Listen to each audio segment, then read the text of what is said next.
HSC শিক্ষার্থীবৃন্দ, তোমাদের পাংচুয়েশনে 5-এর মধ্যে 5 রাখার ছোট্ট একটি কৌশল। শুধুমাত্র এই কৌশলটি যদি তোমরা প্রয়োগ করো তাহলে 5-এর মধ্যে 5 অবশ্যই নিশ্চিতভাবে থাকবে।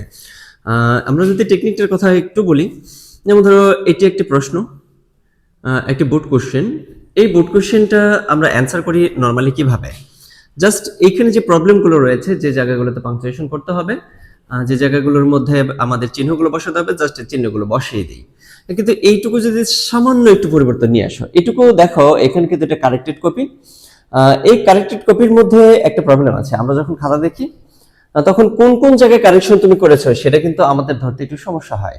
তাহলে তুমি যদি একটু টেকনিক করে ঠিক এইভাবে দাও, যে যে জায়গায় তুমি পরিবর্তনগুলো নিয়ে আসলা, যে জায়গাগুলোতে তুমি পরিবর্তন নিয়ে এসেছো, ওই জায়গাগুলো যদি তুমি আন্ডারলাইন করে দাও, এই যে এখানে প্রশ্নবোধক চিহ্ন দেওয়ার পরে যে আন্ডারলাইন দেওয়া হয়েছে, ইয়েস লেখার পরে দেখো কমা, কমার পরে আন্ডারলাইন দেওয়া হয়েছে।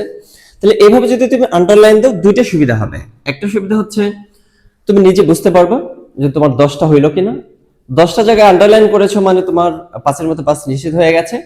আর আমরা যখন খাতা দেখবো তখন কিন্তু আমরা বুঝতে পারবো যে কোন 10টা জায়গায় তুমি পরিবর্তন নিয়ে এসেছো। ওই 10টি জায়গায় শুধু টিক চিহ্ন দিয়ে তোমাকে 5-এর মধ্যে 5 দেওয়া হবে। তাহলে আশা করি তোমরা এই বিষয়টা বুঝতে পেরেছো, এবং তোমরা যত সহজভাবে মানে আমাদের এক্সামিনারদের সহজভাবে দেখার জন্য সুবিধা করে দেবে, ততই তোমাদের জন্য ভালো হবে। তাহলে আশা করি পাংচুয়েশনের এই বিষয়টা বুঝতে পেরেছো। এই সহজ টিপস, সহজ বিষয়গুলো সুন্দরভাবে আরো বিস্তারিত দেওয়া হবে। এগুলো সহজভাবে পাওয়ার জন্য তোমরা লঙ্গলের সাথে সম্পৃক্ত থাকো। ধন্যবাদ।